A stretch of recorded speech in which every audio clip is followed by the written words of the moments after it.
और आज जब मैं आपसे बात कर रहा हूं तो मन में पूरे एक साल की यादें घूम रही हैं। कई तस्वीरें, कई चर्चाएं, कई उपलब्धियां जिन्होंने देश को एक साथ जोड़ दिया। 2025 ने हमें ऐसे कई पल दिए जिन पर हर भारतीय को गर्व हुआ। देश की सुरक्षा से लेकर खेल के मैदान तक, विज्ञान की प्रयोगशालाओं से लेकर दुनिया के बड़े मंचों तक भारत ने हर जगह अपनी मजबूत छाप छोड़ी। इस साल ऑपरेशन सिंदूर हर भारतीय के लिए गर्व का प्रतीक बन गया। दुनिया ने साफ देखा, आज का भारत अपनी सुरक्षा से कोई समझौता नहीं करता। ऑपरेशन सिंदूर के दौरान देश के कोने कोने से मां भारती के प्रति प्रेम और समर्पण की तस्वीरें सामने आई। लोगों ने अपने अपने तरीके से अपने भाव व्यक्त किए। साथियों, यही जज्बा तब भी देखने को मिला जब वंदे मातरम के 150 वर्ष पूरे हुए।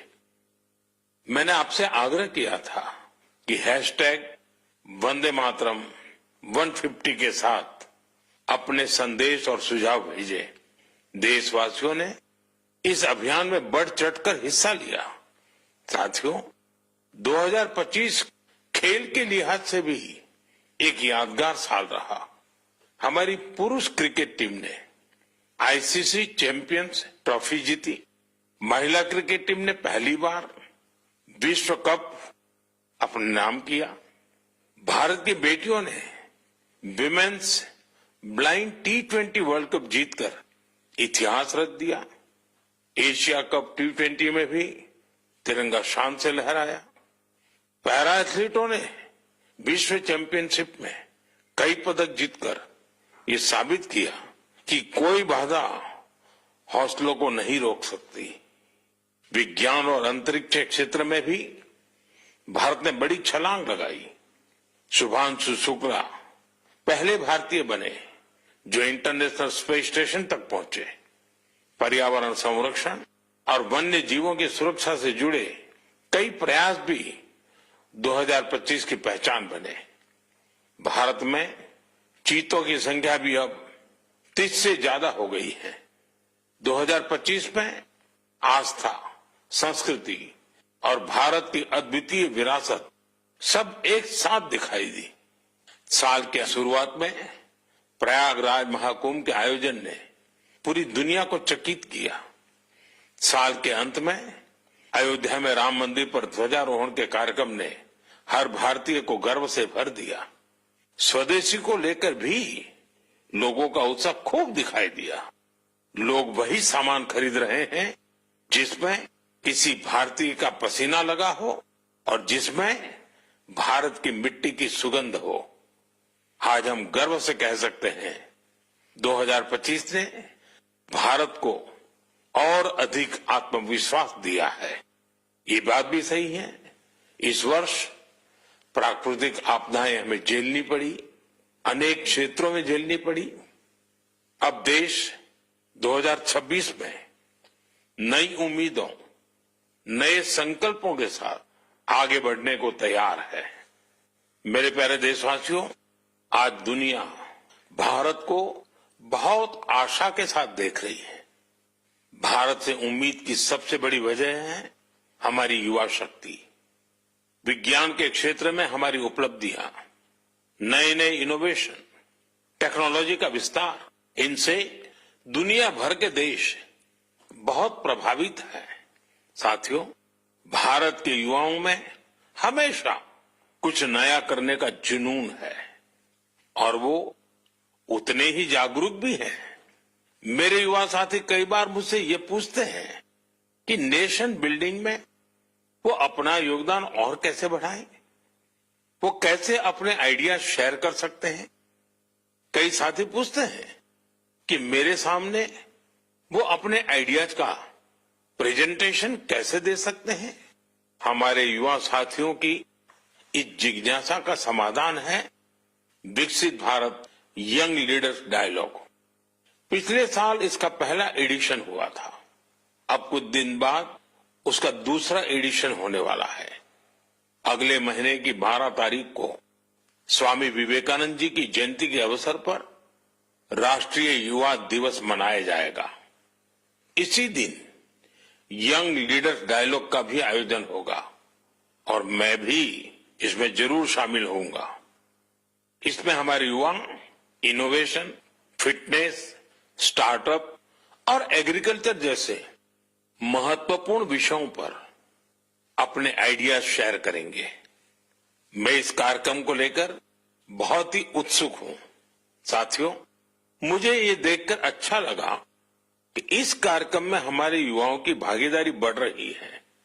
कुछ दिनों पहले ही इससे जुड़ा एक क्विज कंपटीशन हुआ। इसमें 50 लाख से अधिक युवा शामिल हुए। एक निबंध प्रतियोगिता भी हुई जिसमें स्टूडेंट्स ने विभिन्न विषयों पर अपनी बातें रखी। इस प्रतियोगिता में तमिलनाडु पहले और उत्तर प्रदेश दूसरे स्थान पर रहा। साथियों, आज देश के भीतर युवाओं को प्रतिभा दिखाने के नए नए अवसर मिल रहे हैं। ऐसे बहुत से प्लेटफॉर्म्स विकसित हो रहे हैं जहां युवा अपनी योग्यता और रुचि के अनुसार टैलेंट दिखा सकते हैं। ऐसा ही एक प्लेटफॉर्म है स्मार्ट इंडिया हैकेथॉन। एक और ऐसा माध्यम जहां आइडियाज एक्शन में बदलते हैं।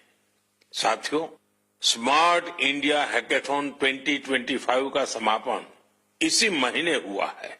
इस हैकेथॉन के दौरान 80 से अधिक सरकारी विभागों की 270 से ज्यादा समस्याओं पर स्टूडेंट्स ने काम किया। स्टूडेंट्स ने ऐसे सॉल्यूशन दिए जो रियल लाइफ चैलेंजेस से जुड़े थे, जैसे ट्रैफिक की समस्या है। इसे लेकर युवाओं ने स्मार्ट ट्रैफिक मैनेजमेंट से जुड़े बहुत ही इंटरेस्टिंग पर्सपेक्टिव शेयर किए। फाइनेंशियल फ्रॉड्स और डिजिटल एरेस जैसी चुनौतियों के समाधान पर भी युवाओं ने अपने आइडियाज सामने रखे। गांवों में डिजिटल बैंकिंग के लिए साइबर सिक्योरिटी फ्रेमवर्क पर सुझाव दिया। कई युवा एग्रीकल्चर सेक्टर की चुनौतियों के समाधान में जुटे रहे। साथियों, पिछले 7-8 साल में स्मार्ट इंडिया हैकेथॉन में 13 लाख से ज्यादा स्टूडेंट्स और 6,000 से ज्यादा इंस्टीट्यूट्स हिस्सा ले चुके हैं। युवाओं ने सैकड़ों प्रॉब्लम्स के सटीक सॉल्यूशंस भी दिए हैं। इस तरह के हैकेथॉन्स का आयोजन समय समय पर होता रहता है। मेरा अपने युवा साथियों से आग्रह है कि वे इन हैकेथॉन्स का हिस्सा जरूर बने। साथियों, आज का जीवन टेक ड्रिवन होता जा रहा है और जो परिवर्तन सदियों में आते थे, वो बदलाव हम कुछ वर्षों में होते देख रहे हैं। कई बार तो कुछ लोग चिंता जताते हैं कि रोबोट्स कहीं मनुष्य को ही ना रिप्लेस कर दें। ऐसे बदलते समय में ह्यूमन डेवलपमेंट के लिए अपनी जड़ों से जुड़े रहना बहुत जरूरी है। मुझे ये देखकर बहुत खुशी होती है कि हमारी अगली पीढ़ी अपनी संस्कृति की जड़ों को अच्छी तरह थाम रही है। नई सोच के साथ, नए तरीकों के साथ। साथियों, आपने इंडियन इंस्टीट्यूट ऑफ साइंस, उसका नाम तो जरूर सुना होगा। रिसर्च और इनोवेशन इस संस्थान की पहचान है। कुछ साल पहले वहां के कुछ छात्रों ने महसूस किया कि पढ़ाई और रिसर्च के बीच संगीत के लिए भी जगह होनी चाहिए। बस यहीं से एक छोटी सी म्यूजिक क्लास शुरू हुई। न बड़ा मंच, न कोई बड़ा बजट। धीरे धीरे ये पहल बढ़ती गई और आज इसे हम गीतांजलि IISC के नाम से जानते हैं। यह अब सिर्फ एक क्लास नहीं, कैंपस का सांस्कृतिक केंद्र है। यहाँ हिंदुस्तानी शास्त्रीय संगीत है, लोक परंपराएं हैं, शास्त्रीय विधाएं हैं। छात्र यहाँ साथ बैठकर रियाज करते हैं, प्रोफेसर साथ बैठते हैं, उनके परिवार भी जुड़ते हैं। आज 200 से ज्यादा लोग इससे जुड़े हैं और खास बात ये कि जो विदेश चले गए वो भी ऑनलाइन जुड़कर इस ग्रुप की डोर थामे हुए हैं। साथियों, अपनी जड़ों से जुड़े रहने के ये प्रयास सिर्फ भारत तक सीमित नहीं है। दुनिया के अलग अलग कोनों और वहां बसे भारतीय भी अपनी भूमिका निभा रहे हैं। एक और उदाहरण जो हमें देश से बाहर ले जाता है, ये जगह है दुबई। वहां रहने वाले कन्नड़ा परिवारों ने खुद से एक जरूरी सवाल पूछा। हमारे बच्चे टेक वर्ल्ड में आगे तो बढ़ रहे हैं, लेकिन कहीं वो अपनी भाषा से दूर तो नहीं हो रहे हैं। यहीं से जन्म हुआ कन्नड़ा पाठशाले का, एक ऐसा प्रयास जहां बच्चों को कन्नड़ा पढ़ना, सीखना, लिखना और बोलना सिखाया जाता है। आज इससे 1000 से ज्यादा बच्चे जुड़े हैं। वाकई कन्नड़ा नाडु नुडी नम्मा हेम्मे, कन्नड़ा की भूमि और भाषा हमारा गर्व है। साथियों, एक पुरानी कहावत है, जहां चाह वहां राह। इस कहावत को फिर से सच कर दिखाया है मणिपुर के एक युवा मोइरांगथेम सेठ जी ने। उनकी उम्र 40 साल से भी कम है। श्रीमान मोइरांगथेम जी मणिपुर के जिस दूर सुदूर क्षेत्र में रहते थे, वहां बिजली की बड़ी समस्या थी। इस चुनौती से निपटने के लिए उन्होंने लोकल सॉल्यूशन पर जोर दिया और उन्हें ये सॉल्यूशन मिला सोलर पावर में। हमारे मणिपुर में वैसे भी सोलर एनर्जी पैदा करना आसान है, तो मोइरांगथेम जी ने सोलर पैनल लगाने का अभियान चलाया और इस अभियान की वजह से आज उनके क्षेत्र के सैकड़ों घरों में सोलर पावर पहुंच गई है। खास बात यह है कि उन्होंने सोलर पावर का उपयोग हेल्थ केयर और आजीविका को बेहतर बनाने के लिए किया है। आज उनके प्रयासों से मणिपुर में कई हेल्थ सेंटर्स को भी सोलर पावर मिल रही है। उनके इस काम से मणिपुर की नारी शक्ति को भी बहुत लाभ मिला है।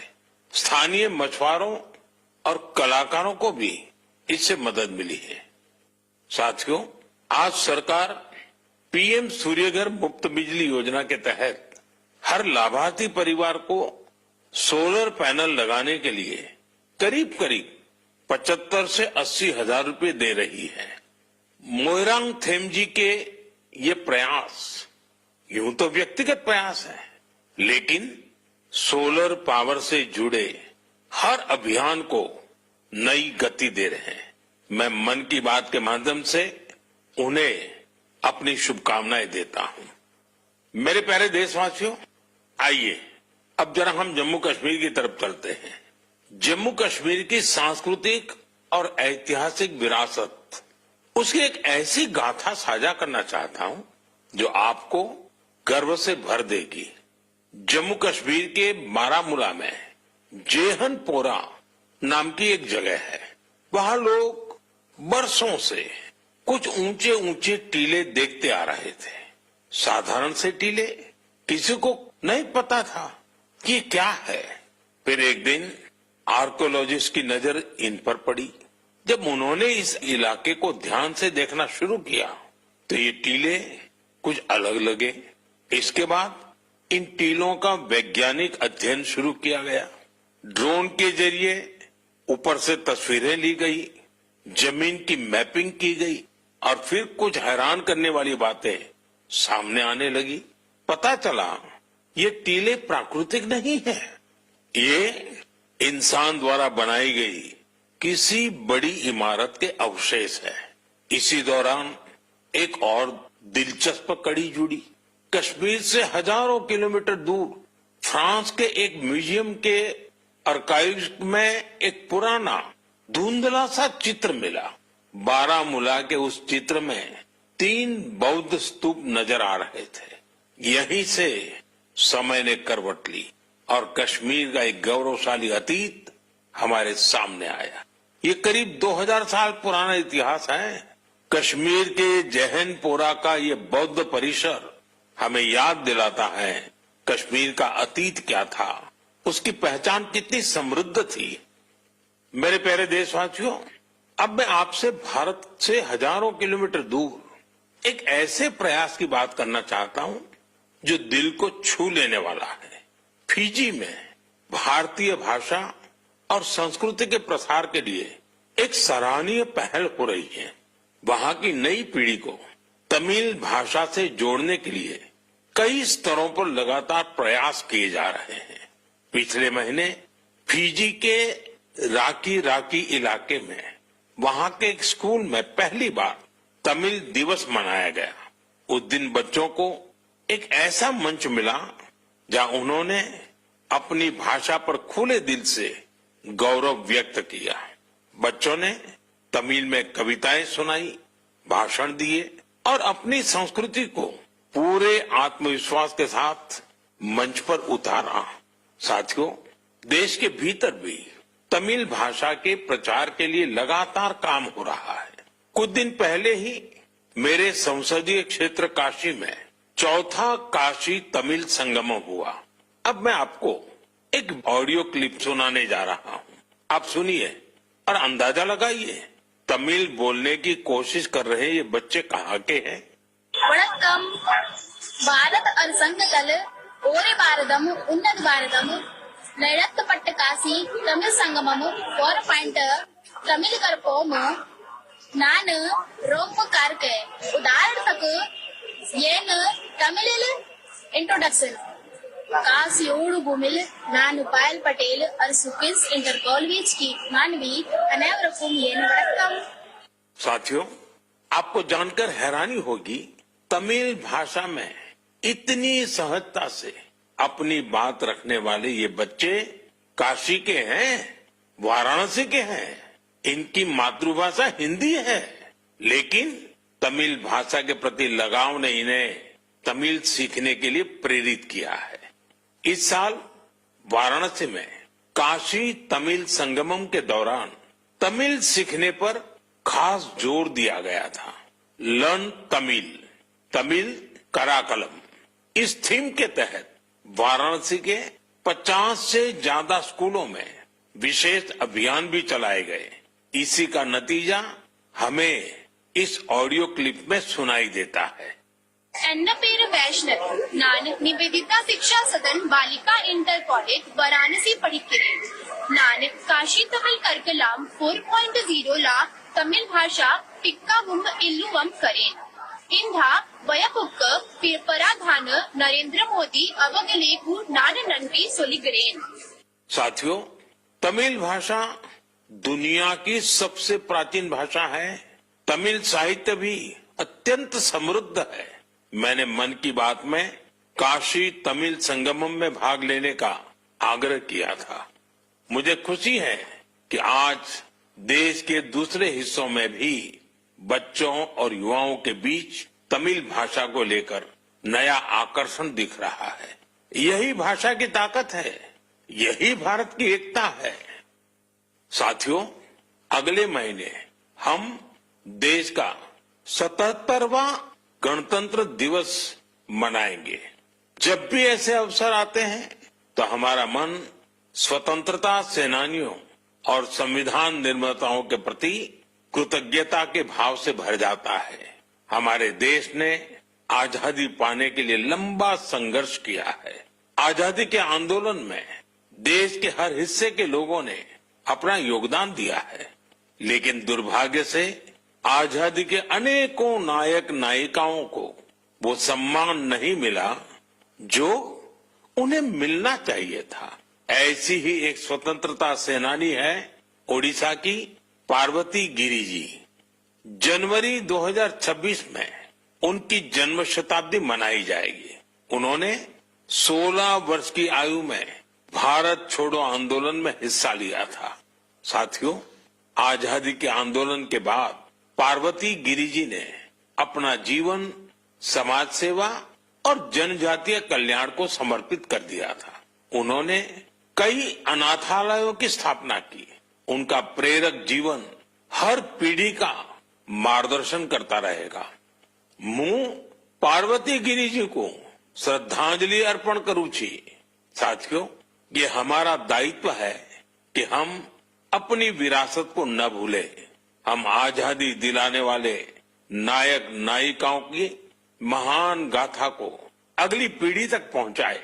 आपको याद होगा, जब हमारी आजादी के 75 वर्ष हुए थे, तब सरकार ने एक विशेष वेबसाइट तैयार की थी। इसमें एक विभाग अनसंग हीरोज को समर्पित किया गया था। आज भी आप इस वेबसाइट पर विजिट करके उन महान विभूतियों के बारे में जान सकते हैं, जिनकी देश को आजादी दिलाने में बहुत बड़ी भूमिका रही है। मेरे प्यारे देशवासियों, मन की बात के जरिए हमें समाज की भलाई से जुड़े महत्वपूर्ण विषयों पर चर्चा करने का एक बहुत अच्छा अवसर मिलता है। आज मैं एक ऐसे मुद्दे पर बात करना चाहता हूं जो हम सभी के लिए चिंता का विषय बन गया है। ICMR यानी Indian council of medical research ने हाल ही में एक रिपोर्ट जारी की है।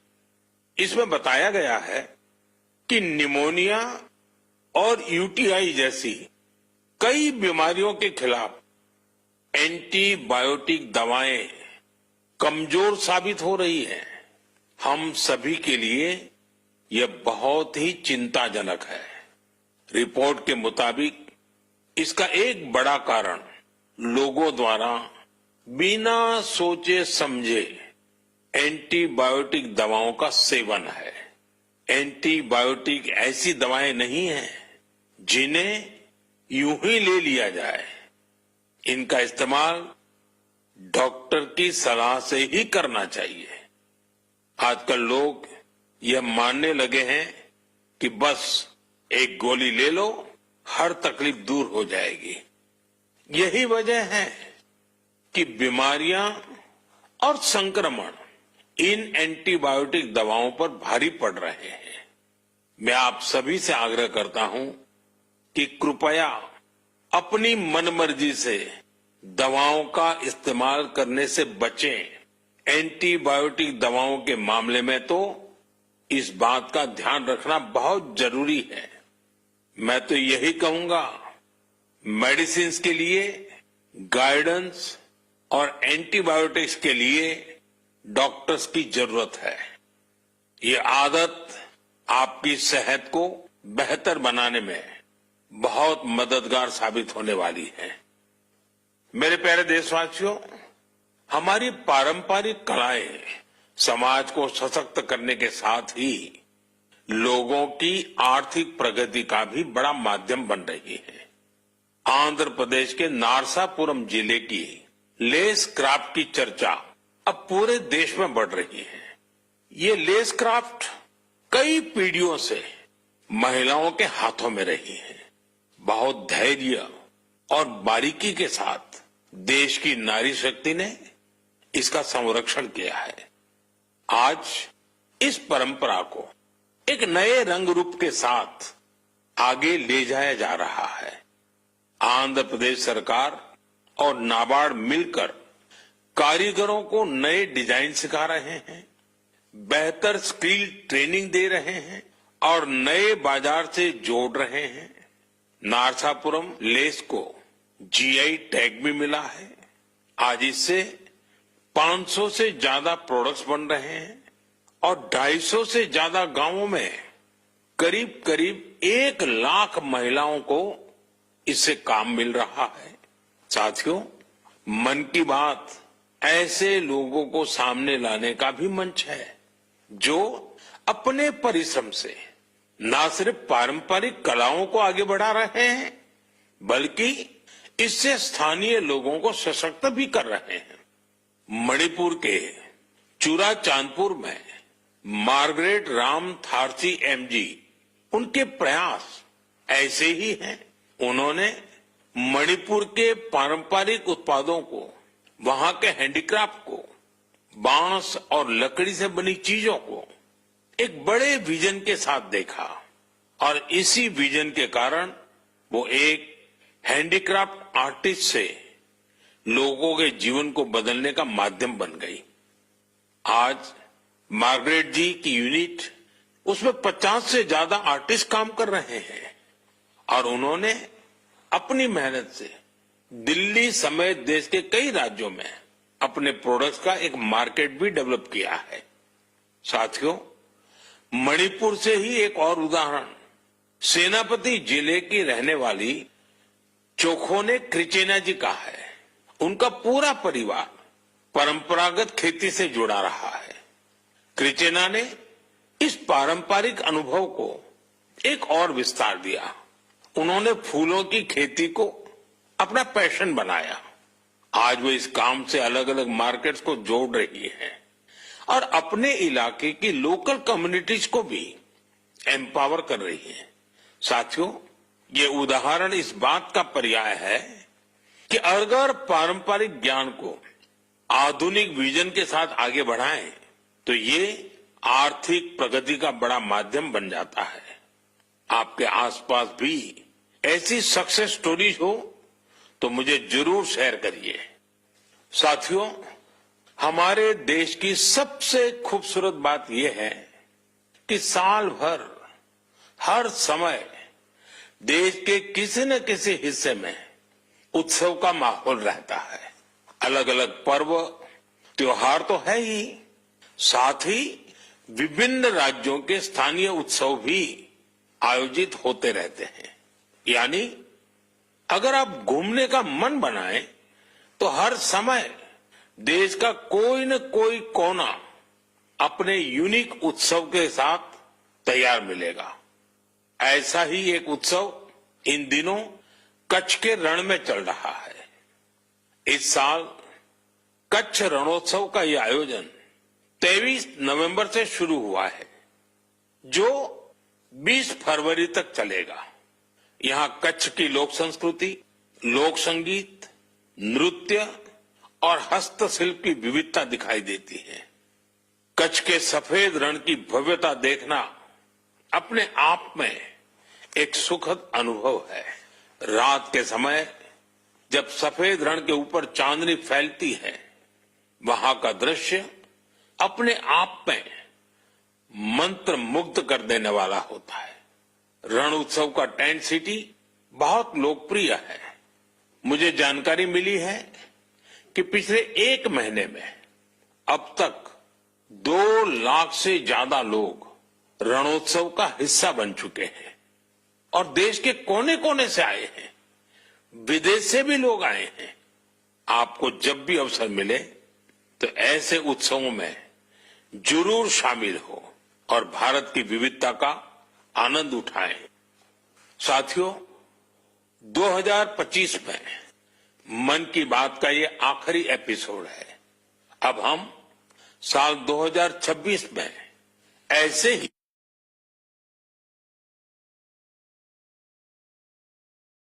अनगिनत गाथाओं मन की बात में हम सबको जोड़ती हैं। हर महीने मुझे ऐसे अनेक संदेश मिलते हैं जिसमें विकसित भारत को लेकर लोग अपना विजन साझा करते हैं। लोगों से मिलने वाले सुझाव और इस दिशा में उनके प्रयासों को देखकर ये विश्वास और मजबूत होता है। और जब ये सब बातें मेरे तक पहुंचती हैं तो विकसित भारत का संकल्प जरूर सिद्ध होगा, ये विश्वास दिनों दिन मजबूत होता जाता है। साल 2026 इस संकल्प सिद्धि की यात्रा में एक अहम पड़ाव साबित हो। आपका और आपके परिवार का जीवन खुशहाल हो, इसी कामना के साथ इस एपिसोड में विदाई लेने से पहले मैं जरूर कहूंगा, फिट इंडिया मूवमेंट, आपको भी फिट रहना है। ठंडी का ये मौसम व्यायाम के लिए बहुत उपयुक्त होता है। व्यायाम जरूर करें। आप सभी को 2026 की बहुत बहुत शुभकामनाएं। धन्यवाद। वंदे मातरम। मैं